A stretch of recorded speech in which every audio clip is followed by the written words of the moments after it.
بسم اللہ الرحمن الرحیم۔ خلاصہ قرآن پارہ نمبر 26۔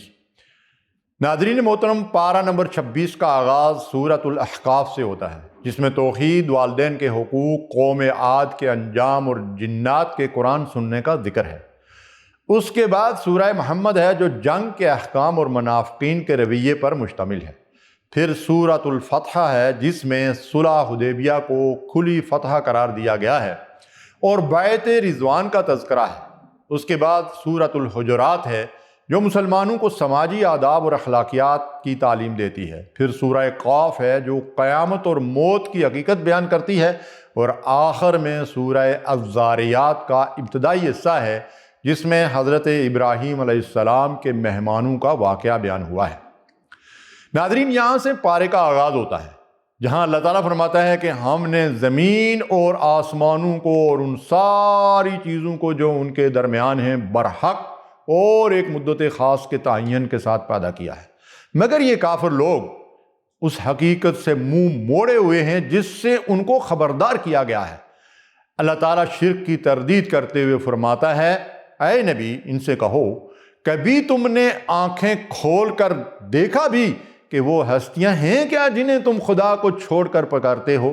ذرا مجھے دکھاؤ تو صحیح کہ زمین میں انہوں نے کیا پیدا کیا ہے۔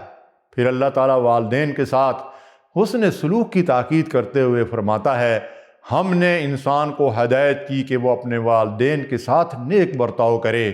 اس کی ماں نے مشقت اٹھا کر اسے پیٹ میں رکھا اور مشقت اٹھا کر ہی اس کو جنم دیا، اور اس کے حمل اور دودھ چھوڑانے میں 30 مہینے لگ گئے، یہاں تک کہ جب وہ اپنی پوری طاقت کو پہنچا اور 40 سال کا ہو گیا تو اس نے کہا، اے میرے رب، مجھے توفیق دے کہ میں تیری ان نعمتوں کا شکر ادا کروں جو تو نے مجھے اور میرے والدین کو عطا فرمائیں، اور میں تیرے حضور توبہ کرتا ہوں اور تابع فرمان بندوں میں سے ہوں۔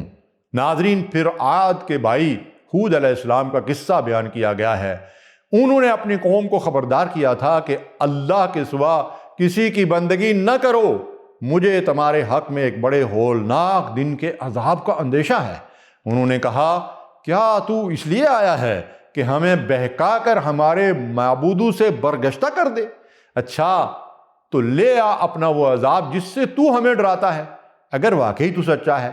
پھر جب انہوں نے اس عذاب کو اپنی وادیوں کی طرف آتے دیکھا تو کہنے لگے، یہ بادل ہے جو ہم کو سیراب کر دے گا، حالانکہ وہ ہوا کا طوفان تھا جس میں دردناک عذاب چلا آ رہا تھا، جو اپنے رب کے حکم سے ہر چیز کو تباہ کر ڈالے گا۔ آخر کار ان کا حال یہ ہوا کہ ان کے رہنے کی جگہوں کے سوا وہاں کچھ نظر نہ آتا تھا۔ اس کے بعد ایک اہم واقعے کا ذکر ہے، جب اللہ جنوں کے ایک گروہ کو نبی کی طرف لے آیا تھا تاکہ قرآن سنیں۔ جب وہ اس جگہ پہنچے تو انہوں نے آپس میں کہا، خاموش ہو جاؤ۔ پھر جب وہ پڑھا جا چکا تو وہ خبردار کرنے والے بن کر اپنی قوم کی طرف پلٹے اور کہا، اے ہماری قوم کے لوگوں، ہم نے ایک کتاب سنی ہے جو موسیٰ علیہ السلام کے بعد نازل کی گئی ہے، جو رہنمائی کرتی ہے حق اور راہ راست کی طرف، لہذا اللہ کی طرف بلانے والے کی دعوت کو قبول کر لو۔ ناظرین، اس کے بعد سورہ محمد شروع ہوتی ہے۔ اللہ فرماتا ہے کہ جن لوگوں نے کفر کیا اور اللہ کے راستے سے روکا، اللہ نے ان کے اعمال کو رائیگاں کر دیا، اور جو لوگ ایمان لائے اور جنہوں نے نیک عمل کیے اور اس چیز کو مان لیا جو محمد صلی اللہ علیہ وسلم پر نازل ہوئی ہے، اللہ نے ان کی برائیاں ان سے دور کر دیں اور ان کا حال درست کر دیا۔ پھر میدان جنگ کے احکام بیان ہوئے ہیں کہ پس جب ان کافروں سے تمہاری مڈ بھیڑ ہو تو پہلا کام گردنیں مارنا ہے، یہاں تک کہ جب تم ان کو اچھی طرح کچل دو تب قیدیوں کو مضبوط باندھو۔ اللہ تعالیٰ فرماتا ہے کہ اے لوگوں جو ایمان لائے ہو، اگر تم اللہ کی مدد کرو گے تو وہ تمہاری مدد کرے گا اور تمہارے قدم جما دے گا۔ پھر منافقین کا حال بیان کیا گیا ہے کہ جب کوئی محکم صورت نازل کر دی گئی جس میں جنگ کا ذکر تھا تو تم نے دیکھا کہ جن کے دلوں میں بیماری تھی، یعنی نفاق کی بیماری، وہ تمہاری طرف اس طرح دیکھ رہے ہیں جیسے کسی پر موت چھا گئی ہو۔ افسوس ان کے حال پر۔ اللہ فرماتا ہے کہ یہ دنیا کی زندگی تو ایک کھیل اور تماشا ہے، اگر تم ایمان رکھو اور تقویٰ کی روش پر چلتے رہو تو اللہ تمہارے اجر کو ضرور تمہیں دے گا اور وہ تمہارے مال تم سے نہ مانگے گا۔ اگر کہیں وہ تمہارے مال تم سے مانگ لے اور سب کے سب تم سے طلب کر لے تو تم بخل کرو گے اور تمہارے کھوٹ ابھار لائے گا۔ دیکھو تم لوگوں کو دعوت دی جا رہی ہے کہ اللہ کی راہ میں مال خرچ کرو، اس پر تم میں سے کچھ لوگ ہیں جو بخل کر رہے ہیں، حالانکہ جو بخل کرتا ہے وہ در حقیقت اپنے آپ ہی سے بخل کر رہا ہے۔ اللہ تو غنی ہے، بے نیاز ہے، تم ہی اس کے محتاج ہو۔ اگر تم منہ موڑو گے تو اللہ تمہاری جگہ کسی اور قوم کو لے آئے گا اور وہ تم جیسے نہ ہوں گے۔ ناظرین، پھر سورۃ الفتح کا آغاز ہوتا ہے۔ اللہ تعالیٰ فرماتے ہیں نبی، ہم نے تم کو کھلی فتح یعنی فتح مبین عطا کر دی تاکہ اللہ تمہاری اگلی پچھلی ہر کوتاہی سے درگزر فرمائے اور تم پر اپنی نعمت کی تکمیل فرما دے۔ وہی ہے جس نے مومنوں کے دلوں میں سکینت نازل فرمائی تاکہ اپنے ایمان کے ساتھ وہ ایک ایمان اور بڑھا لیں۔ پھر بیت رضوان کا ذکر ہے کہ اللہ مومنوں سے خوش ہو گیا جب وہ درخت کے نیچے تم سے بیعت کر رہے تھے۔ ان کے دلوں کا حال اس کو معلوم تھا، اس لیے اس نے ان پر سکینت نازل فرمائی اور ان کو انعام میں قریبی فتح بخشی۔ اے نبی، جو لوگ تم سے بیعت کر رہے تھے وہ دراصل اللہ سے بیعت کر رہے تھے، ان کے ہاتھ پر اللہ کا ہاتھ تھا۔ پھر ان بدوی عربوں کا ذکر ہے جو پیچھے چھوڑ دیے گئے تھے، وہ آ کر کہیں گے کہ ہمیں اپنے اموال اور بال بچوں کی فکر نے مشغول کر رکھا تھا، آپ ہمارے لیے مغفرت کی دعا فرمائیں۔ یہ لوگ اپنی زبانوں سے وہ باتیں کہتے ہیں جو ان کے دلوں میں نہیں ہوتی، بلکہ تم نے یوں سمجھا کہ رسول اور مومنین اپنے گھر والوں میں ہرگز پلٹ کر نہ آ سکیں گے، اور یہ خیال تمہارے دلوں کو بہت بھلا لگا۔ پھر اللہ فرماتا ہے کہ اللہ نے اپنے رسول کو سچا خواب دکھایا تھا کہ انشاءاللہ تم ضرور مسجد حرام میں پورے امن کے ساتھ داخل ہوگے، اپنے سر منڈواؤ گے اور بال ترشواؤ گے اور تمہیں کوئی خوف نہ ہوگا۔ آخر میں صحابہ اکرام کی صفات بیان کی گئی ہیں کہ محمد اللہ کے رسول ہیں صلی اللہ علیہ وسلم، اور جو لوگ ان کے ساتھ ہیں وہ کفار پر سخت گیر اور آپس میں بڑے ہی رحیم ہیں۔ تم جب دیکھو گے کہ انہیں رکوع اور سجود اور اللہ کے فضل اور اس کی خوشنودی کی طلب میں مشغول پاؤ گے۔ سجود کے اثرات ان کے چہروں پر موجود ہیں جن سے وہ الگ پہچانے جاتے ہیں۔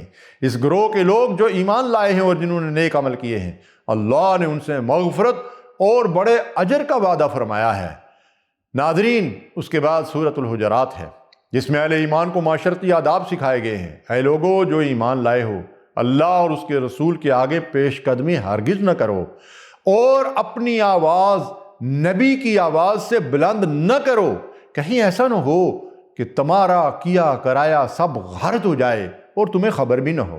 اگر کوئی فاسق تمہارے پاس کوئی خبر لے کر آتا ہے تو تحقیق کر لیا کرو۔ اگر اہل ایمان میں سے دو گروہ آپس میں لڑ جائیں تو ان کے درمیان صلح کراؤ، پھر اگر ان میں سے ایک گروہ دوسرے پر زیادتی کرے تو زیادتی کرنے والے سے لڑو یہاں تک کہ وہ اللہ کے حکم کی طرف پلٹ آئے۔ مومن تو ایک دوسرے کے بھائی ہیں، لہذا اپنے بھائیوں کے درمیان تعلقات کو درست رکھا کرو۔ پھر فرمایا کہ اے لوگو جو ایمان لائے ہو، نہ مرد دوسرے مردوں کا مذاق اڑائیں، ہو سکتا ہے کہ وہ ان سے بہتر ہوں، اور نہ عورتیں دوسری عورتوں کا مذاق اڑائیں، اور نہ ایک دوسرے کو برے القاب سے یاد کرو۔ بہت گمان کرنے سے پرہیز کرو کہ بعض گمان گناہ ہوتے ہیں۔ تجسس نہ کرو، تم میں سے کوئی کسی کی غیبت نہ کرے۔ کیا تمہارے اندر کوئی ایسا ہے جو اپنے مرے ہوئے بھائی کا گوشت کھانا پسند کرے گا؟ دیکھو تم خود اس سے گن کھاتے ہو۔ پھر فرمایا کہ لوگو ہم نے تم کو ایک مرد اور ایک عورت سے پیدا کیا اور پھر تمہاری قومیں اور برادریاں بنا دی تاکہ تم ایک دوسرے کو پہچانو، اور حقیقت اللہ کے نزدیک تم میں سب سے زیادہ عزت والا وہ ہے جو تمہارے اندر سب سے زیادہ پرہیزگار ہے۔ پھر اعرابیوں یعنی بدویوں کا ذکر ہے جو کہتے ہیں کہ ہم ایمان لائے۔ ان سے کہو تم ایمان نہیں لائے بلکہ یوں کہو کہ ہم متی ہو گئے، ایمان ابھی تمہارے دلوں میں داخل نہیں ہوا ہے۔ ناظرین، پھر سورہ کاف کا آغاز ہوتا ہے۔ منکرین کہتے ہیں کہ کیا جب ہم مر جائیں گے اور خاک ہو جائیں گے تو دوبارہ اٹھائے جائیں گے؟ اللہ فرماتا ہے کہ ہم نے انسان کو پیدا کیا ہے اور اس کے دل میں ابھرنے والے وسوسوں تک کو ہم جانتے ہیں۔ ہم اس کی رگ گردن سے بھی زیادہ اس کے قریب ہیں، اور وہ کاتب اس کے دائیں اور بائیں بیٹھے ہر چیز ثبت کر رہے ہیں۔ کوئی لفظ اس کی زبان سے نہیں نکلتا جسے محفوظ کرنے کے لیے ایک حاضر باش نگران موجود نہ ہو۔ پھر دیکھو وہ موت کی جان کنی حق لے کر آ پہنچی۔ یہ وہی چیز ہے جس سے تو بھاگتا پھرتا تھا اور پھر سور پھونکا گیا۔ یہ ہے وہ دن جس کا تجھے خوف دلایا جاتا تھا۔ ہر شخص اس حال میں آ گیا کہ اس کے ساتھ ایک ہانک کر لانے والا ہے اور ایک گواہی دینے والا۔ جہنم کا ذکر کرتے ہوئے اللہ فرماتا ہے کہ وہ دن جب کہ ہم جہنم سے پوچھیں گے کیا تو ڈر گئی، اور وہ کہے گی کیا اور کچھ ہے، اور جنت متقین کے قریب لائی جائے گی، کچھ بھی دور نہ ہوگی۔ آخر میں سورہ زاریات ہے، اللہ فرماتا ہے کہ قسم ہے ان ہواؤں کی جو گرد اڑانے والی ہیں، حق یہ ہے کہ جس چیز کا تمہیں خوف دلایا جا رہا ہے وہ سچی ہے، اور جزائے اعمال ضرور پیش آنی ہے، اور خود تمہارے اپنے وجود میں نشانیاں ہیں، کیا تم کو سوچتا نہیں؟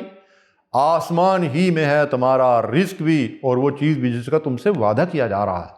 پھر حضرت ابراہیم علیہ السلام کے معزز مہمانوں کی حکایت بیان ہوئی ہے کہ جب وہ اس کے ہاں آئے تو کہا کہ آپ کو سلام ہے۔ پھر وہ چپکے سے اپنے گھر والوں کے پاس آ گیا اور ایک موٹا تازہ بچھڑا لا کر پکا کر مہمانوں کے آگے پیش کیا۔ پھر وہ اپنے دل میں ان سے ڈرا، انہوں نے کہا ڈریے نہیں، اور اسے ایک ذی علم لڑکے کی پیدائش کی بشارت سنائی۔ یہ سن کر اس کی بیوی چیختی ہوئی آگے بڑھی اور اس نے اپنا منہ پیٹ لیا اور کہنے لگی بوڑھی بانجھ۔ انہوں نے کہا یہی کچھ فرمایا تیرے رب نے، وہ حکیم ہے اور سب کچھ جانتا ہے۔ اے ہمارے رب، ہمیں قرآن مجید کے احکام پر دل و جان سے عمل کرنے کی توفیق عطا فرما، ہمیں اپنے والدین کے ساتھ حسن سلوک کرنے والا بنا۔ اے اللہ ہمارے دلوں میں ایمان کی سکینت نازل فرما اور ہمیں اپنی اور اپنے رسول کی مکمل اطاعت کی توفیق عطا فرما، ہمیں مسلمانوں کے حقوق کا خیال رکھنے والا، غیبت، تجسس اور بدگمانی سے بچنے والا بنا۔ یا اللہ ہماری موت کی سختیوں کو آسان فرما، ہمیں جنت میں متقین کے ساتھ جگہ عطا فرما، آمین یا رب العالمین۔